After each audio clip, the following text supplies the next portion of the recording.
गत 3 मास हेलाणी राज्य बीजेपी सभापति निर्वाचित हो पारुनाहांती।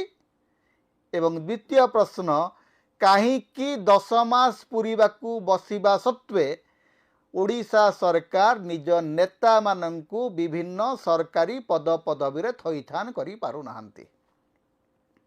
कौन हेई पारे कारण? एवं तृतीय कारणटी आउ गोटे कारण अछि जे 6टी विभाग खाली थिबा सत्वे 6टी पदवी मंत्रिमंडल रे खाली थिबा सत्वे 78 विधायक 3 जन स्वाधीन विधायक समर्थन सत्वे मोहन माझी मंत्रिमंडल को पूर्णांग कहीं करि पारुनाहांती।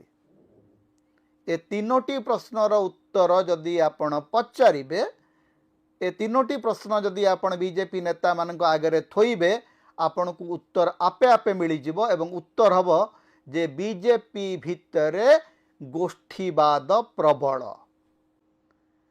एठी केही कहा जनतारे पशिबाकू राजी नुहंती।